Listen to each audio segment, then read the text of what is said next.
So I have found this gentleman who's here to be, many of you will say, he must be an initiate or clairvoyant, but I just want to say I have found him to be one of the most sincere, honest, and humble people I've met. And I have been so moved by a relationship I never expected to have. And so it's with great pleasure that I've heard everywhere he's been just wonderful reviews. People have been quite moved by what he's brought. And I think we're all incredibly fortunate that he is here among us today. So may I introduce you all? No clapping. We're going to keep the elementals happy.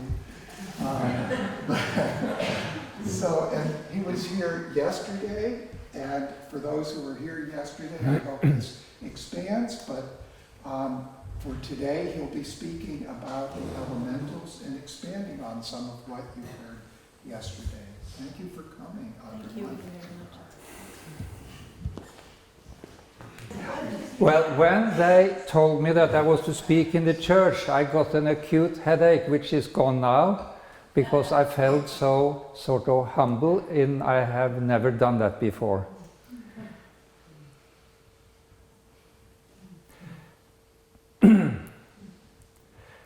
So I am to speak about elemental beings and the elemental world. I spoke in Edinburgh 2 months ago about the elemental beings in the same setting, actually in another house beside the Christian society. And the priest was there, and he actually condensed my talk in his preaching, and because this is very much about transforming elemental beings with the force or the strength or the Spirit of Christ. Elemental beings are the creation. So the elemental world is the whole physical creation. That is our physical body, the trees, the atoms, the water is an illusion. It is how we perceive it. But behind all this are living entities. Most are created by the spiritual world. More and more are created by us. Every action we do, every thought we think, every feeling we have create an elemental being. These elemental beings are bound, imprisoned in our world. And in the 1800s we had in Norway an initiated poet, Henrik Wergeland, who 18 years old wrote a 800-page book about the creation, man and Messiah. Very deep, 18 years old. Only scholars read it. And my father, who is a scholar, he have that question to others, have you read that book? If not, okay. But he showed that he apparently hadn't read it either, so. But he said that the whole, he could hear, he hear the sighing of all the elemental being waiting for redemption by the force of Christ. These elemental beings are initially in origin, not Christian. They are not infused by Christ. And Rudolf Steiner say that a few elemental beings are Christianized, but not many. And our duty, actually our obligation, I would say, is to Christianize the elemental world. Was that too? I must speak louder again, yeah. Just say this and I will remember. So, how do we Christianize the elemental world? How do we perceive the elementals? How do we understand the elementals? There are many, many, many aspects or questions we could or must ask ourselves.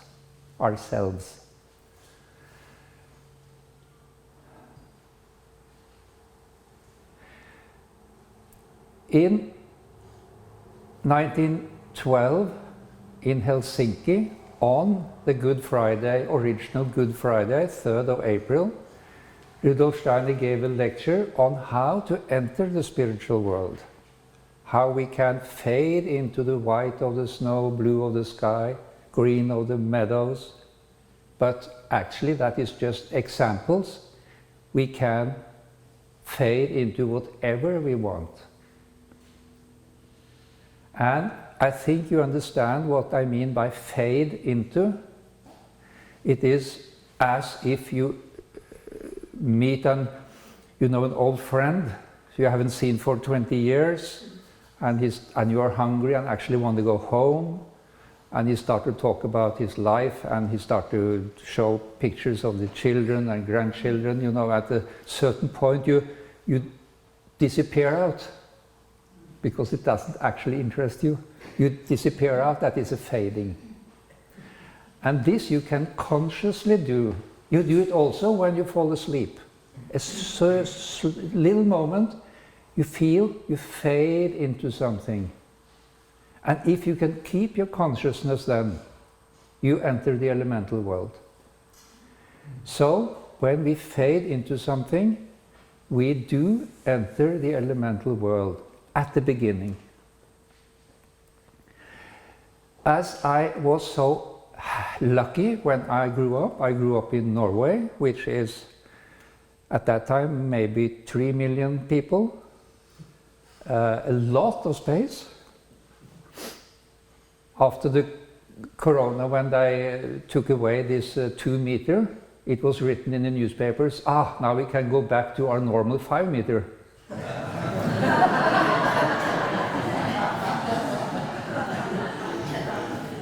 It's true, that is the normal. So, it wasn't any difference actually in Norway, this corona thing. We lived just as before. But I should not mention that maybe here. I thought, when I come to America, don't mention corona, don't mention Trump.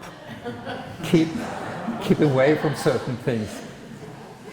But now I already said it.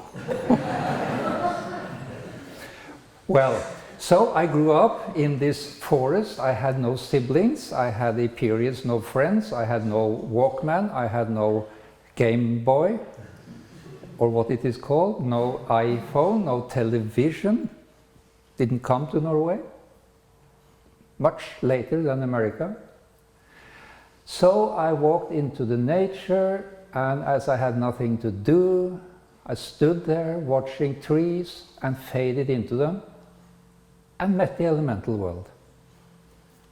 The tree fairies, the flower fairies, the elements of the water, and all the elemental beings, the gnomes, the sylphids. Much later, the fire elementals. Huldr, which we have extremely beautiful elemental, who lure men into the mountain. You can read about it in Henrik Ibsen, Per Gynt.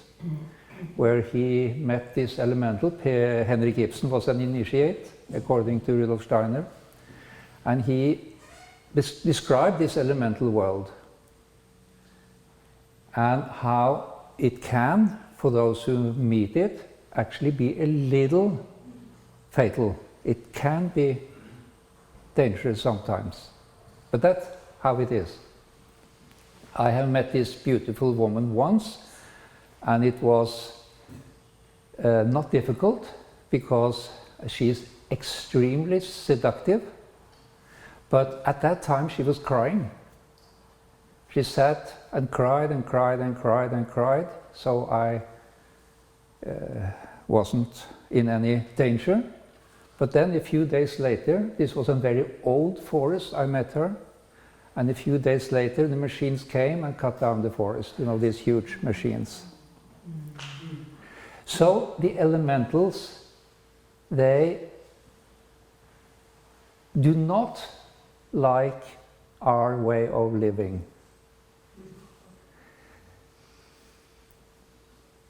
They are actually, when we do our deeds toward the water and the wind and the sun and the air and everything, they are actually transformed. Instead of Christianize them, we do the opposite. We put them down. We press them down. We make them more we make them evil.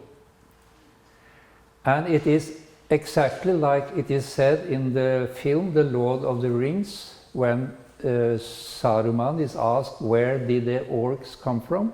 He said they were once elves, that is elemental beings, taken by the dark forces and transformed to orcs. That is actually very correct. Especially when we take the elemental beings and make them into electricity, which is a very, very hard for them to carry. I was teaching in Gothenburg in Sweden about this electricity to a group of horse owners, because I am a veterinarian also, so I have this connection to horses.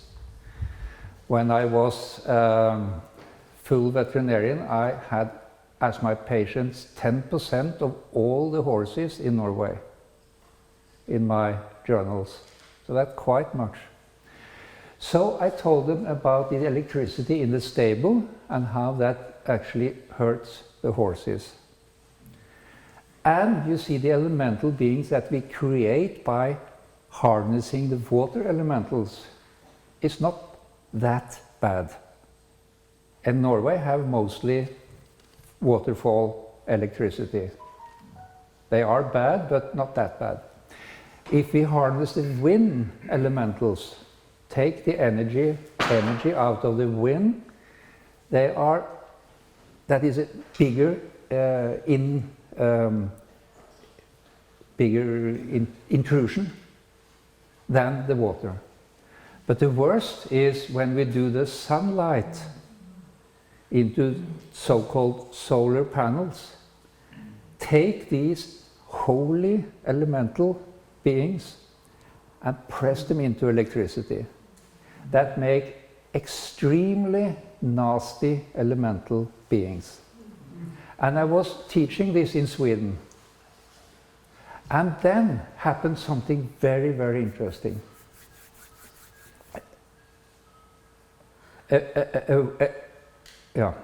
continue. A woman in the audience said, I have to talk to you, or she actually talked to many. She was engaged in a secret group in Sweden, engaged by the government, because they realized they had a problem.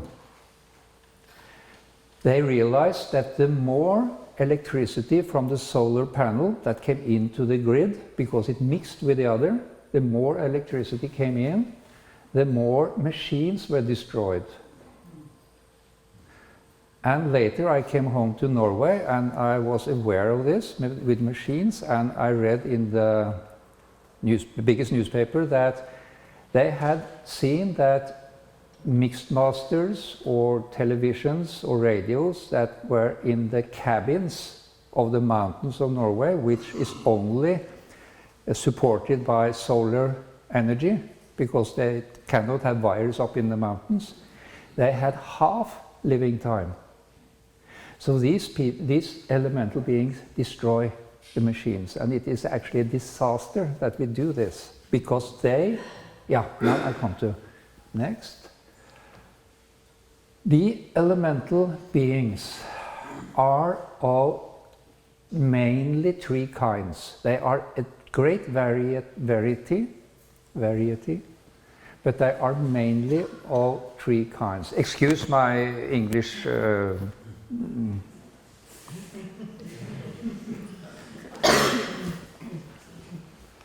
The grammar is not correct, I guess, always. They are of mainly three kinds. They are of Luciferic origin, Ahrimanic origin, and something called Asuric origin. And these are in different parts. They actually mix, but they are more in certain parts of the elemental world. The elemental world is actually consisting of three main continents or parts. The first part, the whole elemental world shut down 5,000 years ago when Kali Yuga came, and it was sort of, we were stopped in seeing it. Because these elemental beings, this elemental world, is what we often first see and think about of the spiritual.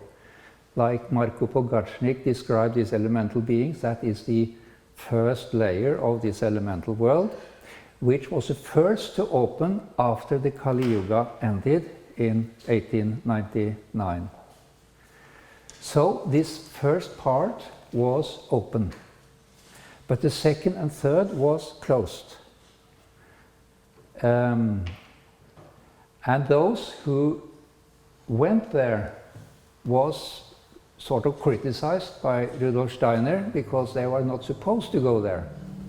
Some went there. It's always somebody who go somewhere where they should not go.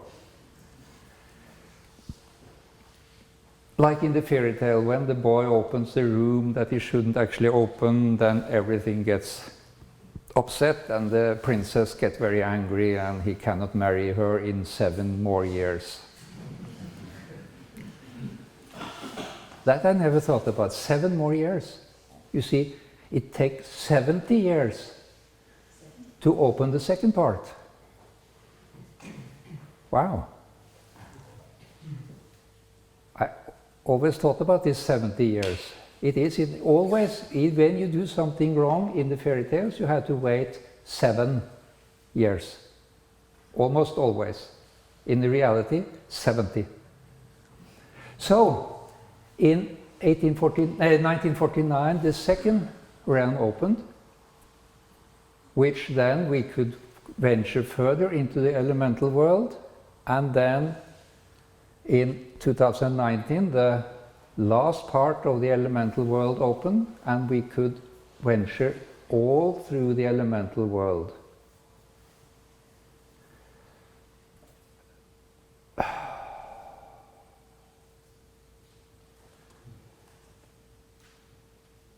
So,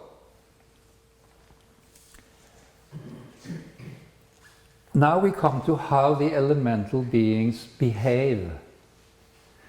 When we think a wrong thought, do a wrong action, feel a wrong feeling, lie, cheat, whatever, we create pathological elemental beings. These pathological elemental beings stay with us. And they create, when they get strong enough, disease.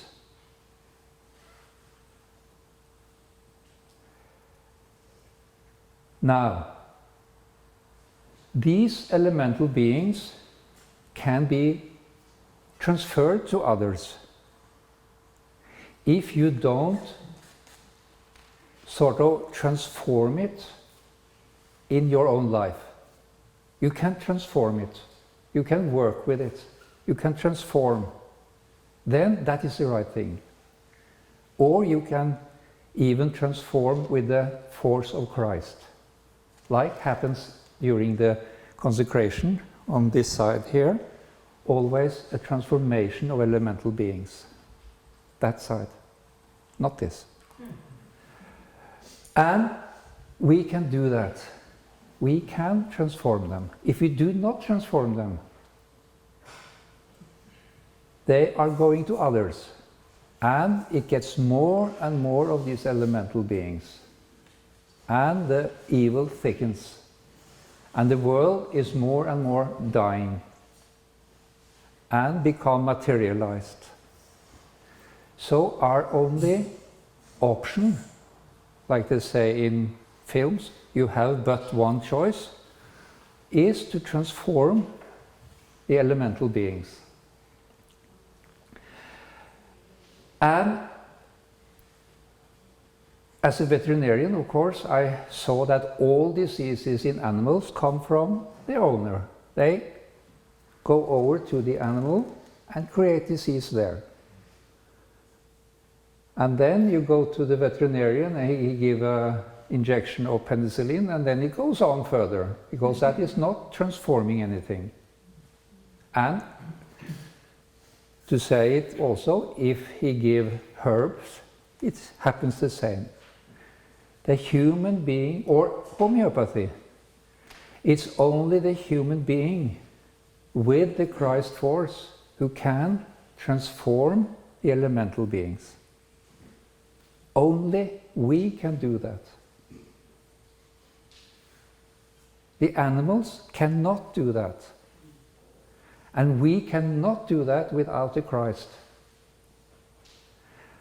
And when I realized all this, it was so suddenly so clear that Rudolf Steiner, he had described it, but nobody has actually noted it or seen it. He described it in the 5th Gospel. In Helsinki, he's described how to get into the elemental world. In Oslo, he described how the elemental beings are translocated.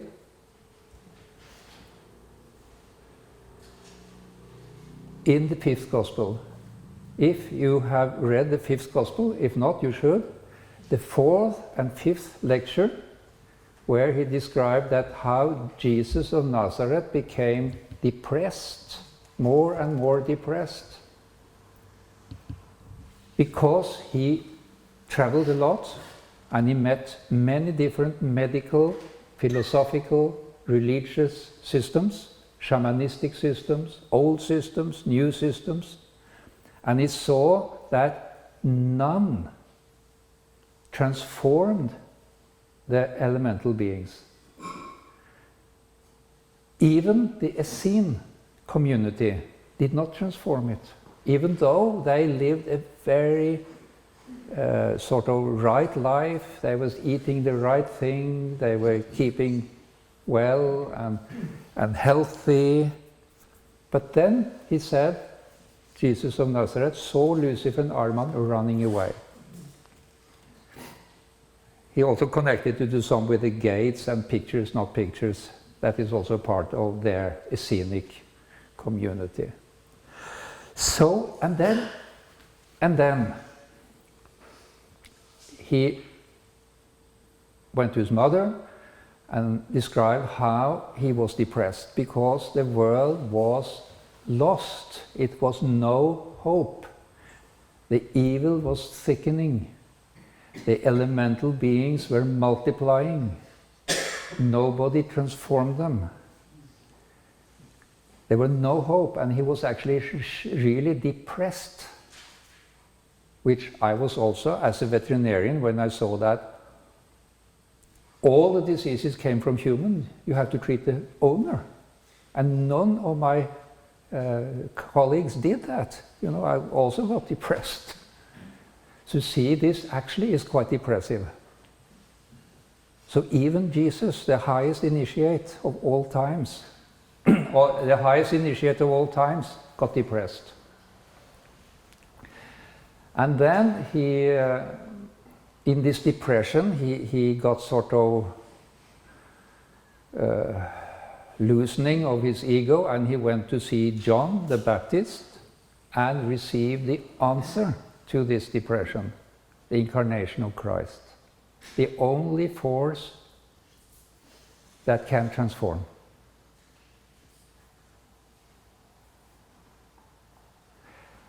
And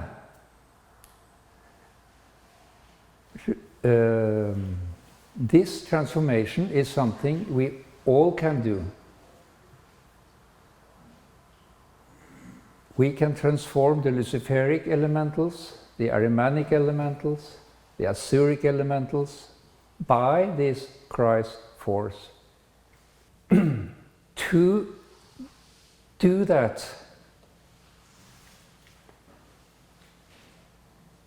it was actually Judith von Halle who told me that I was searching and searching and searching, how do I treat without translocating? Because nobody knew. None knew.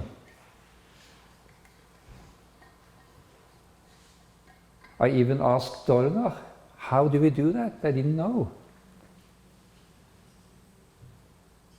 So Judith von Halle said then, through very complicated routes, the only way is to treat with the Christ consciousness. And what is, and then I was of course depressed again, what is to treat with Christ consciousness? I was so close to an answer and I didn't know what to say, and it took me maybe 2 years to understand that answer. But it's quite simple, it's very simple. And Peter Dunov, the great initiate of the Bulgaria, the Rila Mountains, he actually had already said it. He said, the only true healing is in 90 degrees. What does that mean? Nobody understood that either, probably. And then through trial and error, I found that if you go directly on the elemental being, you scare it away. If you see an elemental being in a disease, or in the forest, or in whatever, in the water, or in electricity, oh yeah, Steiner said that is very important, or in the solar panel, or in the destruction of water, or a forest, they create these elemental beings that work pathological. So if you go directly on them, they always go away. If I go like this towards you, you see, immediately, you go this. Very good, thank you. But if I do this, then you sit. The same you see in horses. If you have a wild horse, that is showed by this American horse whisperer, was his name? Yeah. Yeah. That's the actor. What? That's the actor. No, the real horse whisperer. Monty Roberts. Yes, Monty Roberts. When he look at the horse like this, it never get it tame.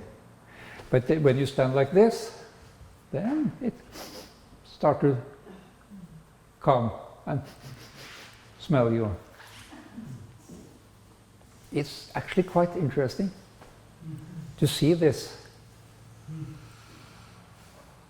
And then It's also said by Christ, love thy enemy.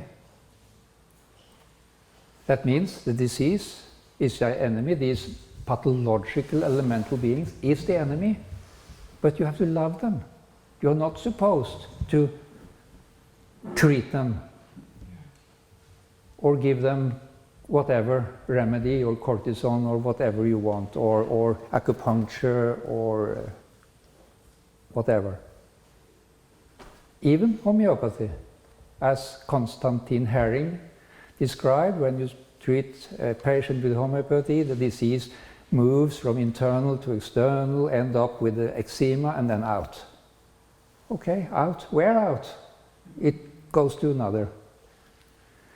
So you have to go in the middle, where Christ is. Where two or more are gathered in my name, I am in the middle. He's always in the middle at Golgotha, in the middle of everything. So if you don't attack the elemental beings, but you go in the middle and advocate and pronounce Christ, they start to change. They start to change. This is a miracle, actually. And I've done that now thousands of times. And they change, they start to change, and they start to get Christ in their middle, their heart, and they become spiritualized. Rudolf Steiner described the same in the agricultural course that he gave in Poland in 24 at the farm of Count von Kaiserlink. And those of you who have read the book of Paul Emberson, the Death of Nutrition, know that in the evening he gave another course, a sort of secret course, where he told 5 of the participants, who was 150, many farmers, that what I teach here is today not enough. But in the future, you have to add something else. And that is Christ. Christ in the preparations. You have to take Christ into the preparations, which still haven't been done. So I had a meeting in England with the Biodynamic, and they realized that is correct. We have to do it. Steiner said that. But that was too early. You see, it was too, he said, this is too early. I cannot teach it in 24. Because of different reasons. One was that the elemental realms was not yet open. We couldn't travel there without danger. And also he said, which I don't really understand, if you are born before 18 something, you cannot do it. So that's why he chose 5 of the younger ones, among others Adalbert von Kaiserlink, the son of Johanna von Kaiserlink. I don't remember the name of the father. Yeah. Karl von Kaiserlink. Thank you. And he taught him, they 5 they taught, but nothing was taken down, nothing was written, and it's sort of forgotten. So these instructions are forgotten. But it shows very clearly. Steiner said we have to infuse Christ in the preparations, in the medicines, in the homeopathic preparations, in all medicines, in the food. That's when we pray, thank you for the food, sort of, in Christ's name. We do that actually, but we have to do it in all aspects of life.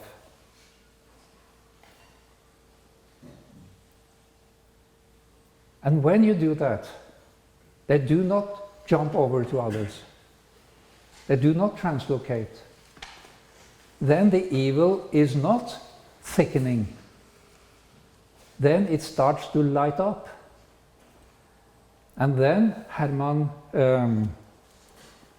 Henrik Wergeland, this Norwegian poet, will have seen that the creation is then thanking that we as human beings are transforming the elemental beings into Christianized elemental beings. It's almost like a sermon, this.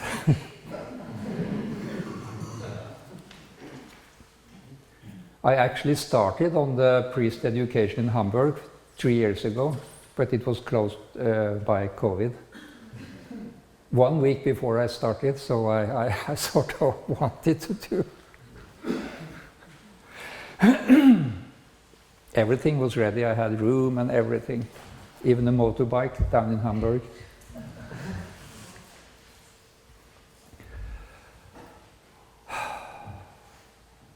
How long time have I spoken? 45 minutes. Yeah. I could go into more details. This was actually a presentation of the elemental beings, the elemental world, how they look. I haven't said too much about how they look. I haven't said I have said to see them, to perceive them, to smell them, to hear them. You have to do what Steiner said in Helsinki the 3rd of March 1912. Fade into the creation. Fade into the white, the blue, the trees, the water, like I did when I was small, and then suddenly you see them.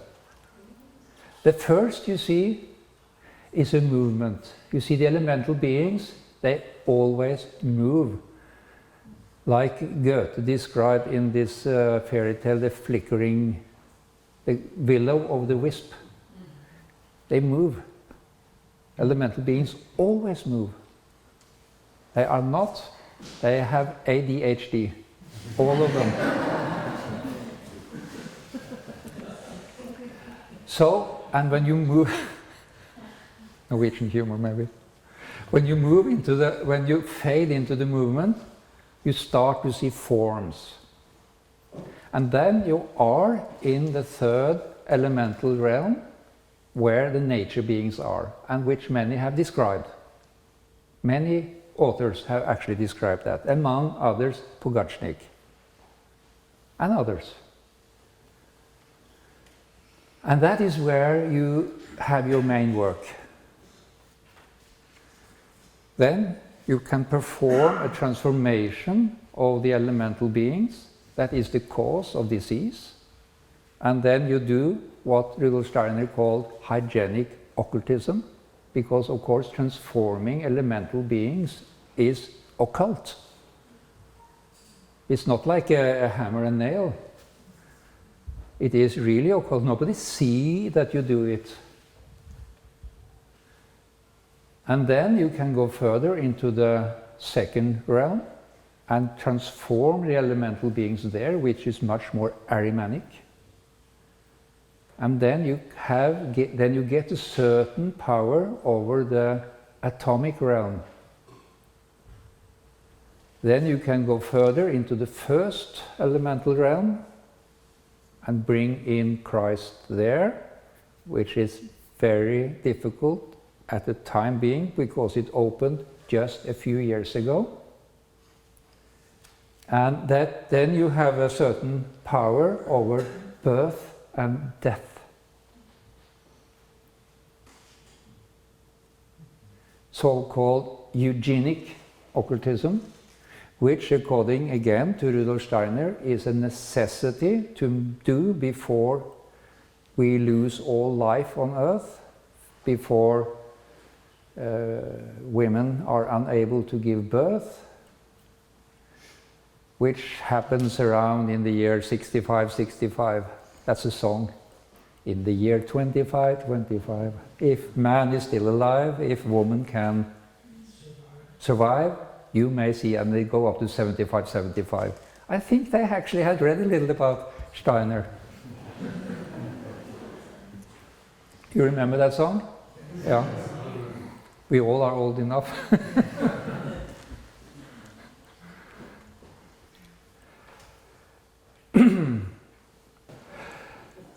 Yes? You asked what you haven't said, and from being there last night, I'd say that you spoke about when we perceive the elementals, then what do we do Yes. to invite in the Christ? Yeah, thank you. So, I have said what we see. We see first a movement. Then we see a sort of face, a sort of figure. And then you see the Luciferic elementals and the Ahrimanic elementals do always work together. Always. And that is the statue of, you know, this. Representative. Yeah, here you have the Ahrimanic, here you have the Luciferic. And this. That is quite important when you do something with them. This gives you a certain ability to do something, to hold the hands like this. Actually like this, or like this. So, they always work together. And this representative of man is very important. Why did Steiner use 1,000 hours to make it if it wasn't important? That shows how the middle will do them apart. So when you see them, in all things, there are all three actually today, at Steiner's time, only the Luciferic and Ahrimanic. Now Luciferic, Ahrimanic, Azuric. When you see them, you perceive them, you can smell them, you can hear them, you can, in different ways. Because to do something, you have to observe them somehow. You cannot just sit here and you have to do a work to perceive them. And that work is described in this lecture of 3rd of April, 12. So then, and when you perceive them, you have power. Then you push them aside a little. You make a room in the middle. In the middle. Christ is always in the middle. And then you say, Christ. Whoever do this in my name will be heard. And then you say, when you say Christ, I say in Norwegian, Christ love. Christ, genitive, love. Kristi kjærlighet. And then something happened in the middle. Then it starts to transform. There starts to be light in the heart region of both the Luciferic and the Ahrimanic elemental, or when they cause pathology, they often call them demon in old times. And what happens in the middle is also something very interesting. Because my father brought up that problem without knowing it when I was 10 years. He was a magister in art history, so he brought me around to all the churches there were, almost in Europe, before I was 10. So I knew all about styles, and so we could have fun with all this art history. And he said that in ancient time in Norway and Sweden, but especially in Norway, you see, this way through the elemental world is also called the Nordic path of initiation, or the northern part of initiation. Then you see something happen in the middle, and that reminds very much about the acanthus. And if you look at all the old Norwegian houses, actually to 2,000–3,000 years back, And also, after the Christianity came in 1100, they continued around all portals, even in the Viking ship who sailed around and killed, they had acanthus. Now it is a problem, acanthus doesn't grow in Norway. No Norwegian have ever seen acanthus. It grows down in Greece. So my father said, how do they know how it look? You see, if you go into the elemental world, which they did all the time, the old Vikings, you see the acanthus start. They saw it in the spiritual, and then they made it around the portal, or doors, or important places. That at least is my theory.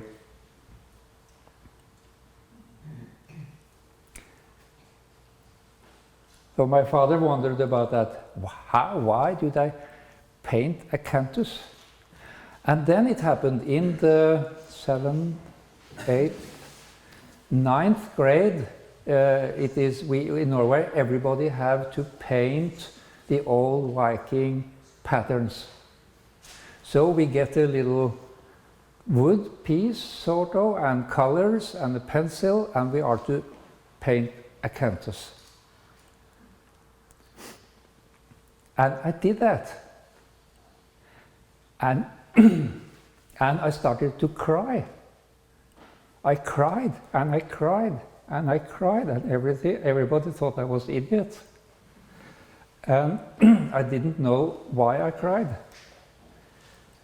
I said to the teacher, I cry because it is so beautiful what I've done. And I've seen it later, it's not beautiful at all. It's just very... But that was because when I faded from I was 5 years old, I had seen the acanthus. And then I recognized it when I painted it.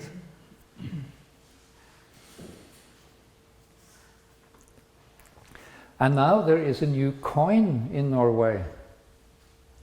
I should have brought it, or we should have a picture of it. A new coin that is a 10-cent coin, 1/10 of $1 worth. It is a coin and it has a hole in the middle. On the one side is a cross. The other side is acanthus. I show it when I teach this. Everything is there. The artist must have known something. You cannot do that. A huge cross, a hole in the middle, and acanthus. It is so. I buy a Norwegian 1 krone. It's called krone. We don't have euro. We are not member of EU. We keep for ourselves, you know.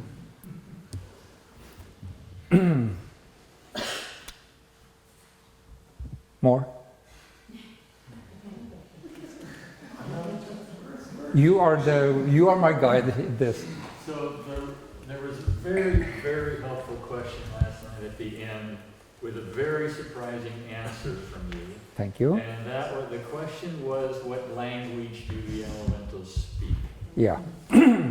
Good. Of course, they do not speak a language. Although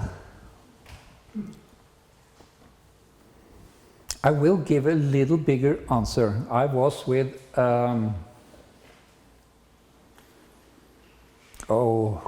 he's American. He is the founder of this eurythmy, chronoeurythmy, cosmic eurythmy. Robert Powell. Robert Powell, you know him? Yeah. I was with him at the border between France and Germany, where it has been war all the time. All the time. Then the Germans came, then the French came, then the Germans came, then the French came. And the elemental beings there, and he was there, and he he was saying Our Lord's Prayer in German, French, English, and Aramaic. Maybe he didn't do all the languages, but it was spoken there. And I watched, there was, in this area, it is terrible elemental beings, you know. So much cruelty have been done and murder, and these are there. Terrible elemental beings. So I was watching this elemental being as I stood there. When he said Lord's Prayer in German, they were angry. They grew stronger and more demonic. Then he said it in German, French and German. The same happened in German. Then he said it in whatever language English. Didn't work actually very well. Aramaic, they shrinked. And I tried up in Catskill Mountains some years ago. I saw an elemental, I met an elemental that had to do with animals. It was a bear-like elemental. And I talked English to him, and he was terribly angry. I tried German, terribly angry. French, I can speak some, you know, Norwegian can always speak quite many languages. Then I tried to talk with him in Norwegian. He was still angry. Then I tried Swedish. Ooh, then he was, Amazing. That is because they have been tortured by these people. Norwegians, of course, came over here and they shot bears and whatever. Swedes too, of course, but not exactly there probably. So, what you speak to them has a certain relevance. But the answers are never in words. They are in a threefold answer, almost always. First, you have an imagination. And you just see this picture, and you don't know what it is. Then you have a change in inspiration, then you start to understand the picture, and then the imagination, inspiration, intuition, where you actually understand it perfectly well. And this happens almost all the time. The higher being, the longer time take this answer. And when you ask an archangel, it takes 3 days. So I say that because when you go through the elemental world, you meet Vidar, which, according to both Steiner and Prokofiev and others, are the new bringer of the Christ after Michael became an archai. Then Vidar raised to archangel and is sort of in the immediate contact with human beings. With Michael as a world presenter of Christ, then Vidar is actually the northern presenter of Christ. I don't know how that is here, actually. Branko? Can you tell us something about the elemental beings around here? Around here, yes. Yes? Here in church, and are they around? No, you see, after a church, they are transformed. That is the beauty. They are transformed. Outside, but I gave 3-4 years ago a lecture up in this area, I think. Yeah. And when that was a house like this. And then and it was windows. And when I watched hundreds of elementals gathered, I have never seen anything like that. American elementals, they are very different from the Norwegians. Don't laugh. and I did it, I very often test people a little, and they gather especially around that corner. So I asked a woman there. Why it was a woman is because there are always more women. And they are more happy. Men are standing, drinking coffee, you know, and women do, they do what I ask. So I asked them, go around the house 1 meter from the wall. Because they didn't come close to the wall. They kept 1 meter distance. And then she said, I walked through the house, and when I came to that corner, I had not said anything about that corner. It was as if I was going through syrup. Yeah. And that was the elemental beings of America.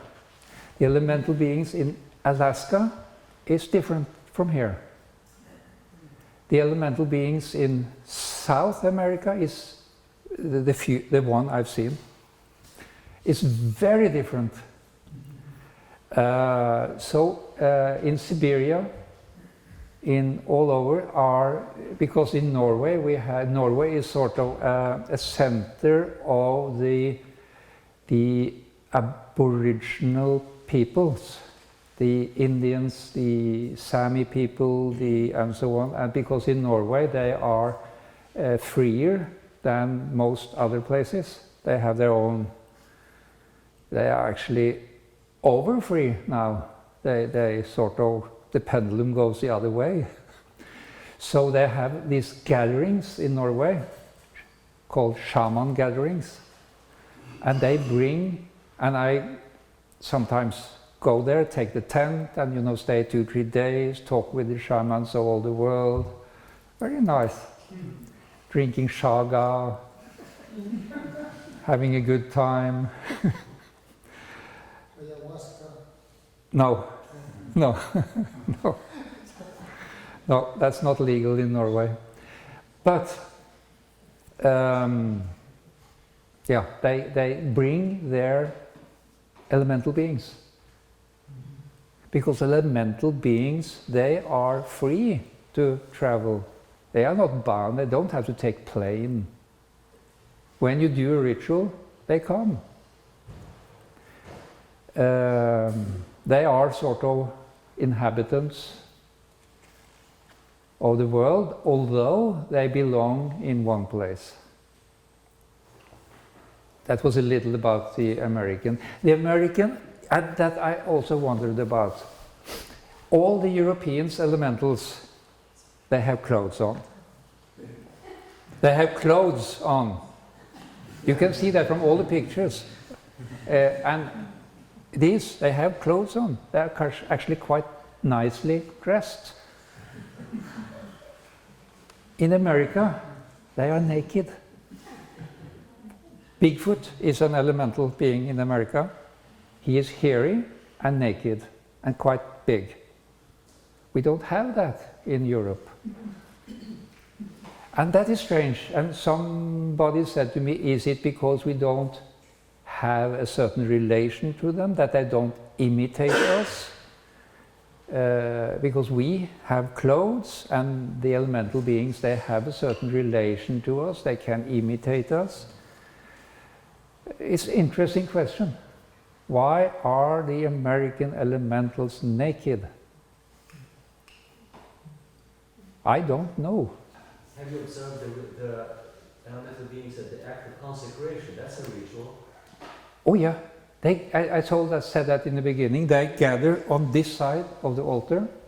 When the priests take out the wine, over the wine, then they start to come here. And then when this go on, especially the bread, wine, they change. They get changed, they get Christianized, they get rescued, they get, what do you call it? Saved. They were found. Once they are lost, but now they're found. Oh, amazing grace. You talked about the transforming the elemental beings of illness, and I have various questions on that, but I'll ask just one.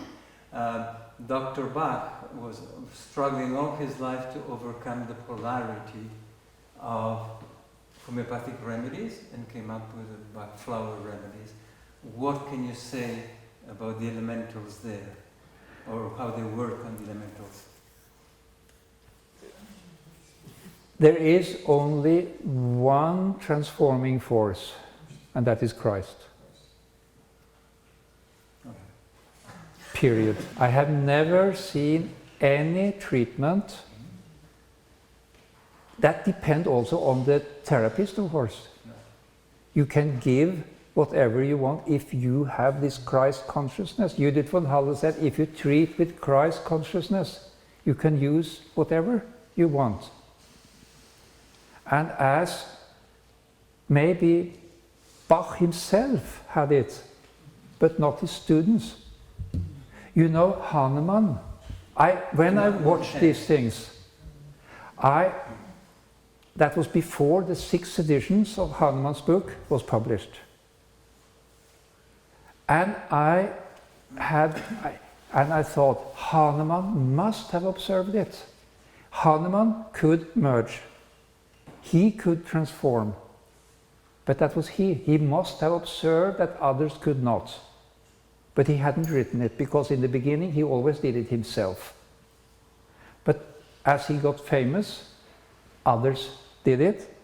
So I was waiting for this 6th edition. It has been waiting for 200 years and not published, because they didn't pay the family enough money. So it was published. And I remember I sat on the plane reading, and I knew he had to have observed it. And then I came to paragraph 248, where Hahnemann writes, I have to give the patient the remedy myself, from my own hand, and not let the nurse do it. And I discussed this with homeopaths, and say, no, because they want it to be scientific, you know. They want to be accepted by the doctors. He didn't mean that. He just had a nurse that he didn't trust, they say. And Hahnemann wrote in handwriting, I have seen it, the book, in facsimile, at the bottom of this page, because of this important discovery, I have suffered much criticism. You don't write that if you have a nurse that you don't trust. That is not an important discovery. And have to suffer much criticism. You just fire her. And homeopaths today, they deny this. They don't want to hear it. But that has to do with the transformation. He probably could do that.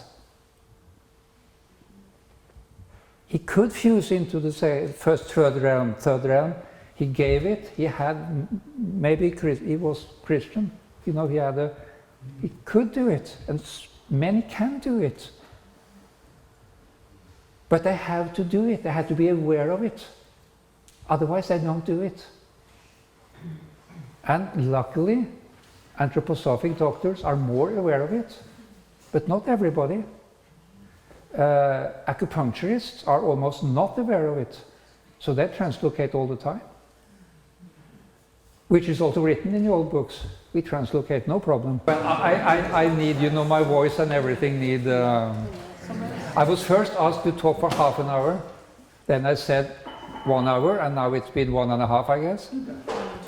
Because this is very important to me. And I'm... Don't do it. Now we have created elemental beings.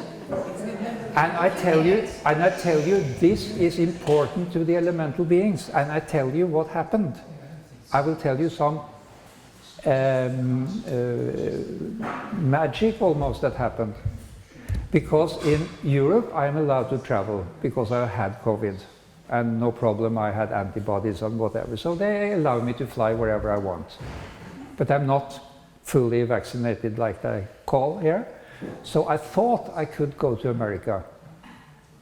So I presented them with my Norwegian sort of certificate, whatever it's called, which is okay for Norway and Europe.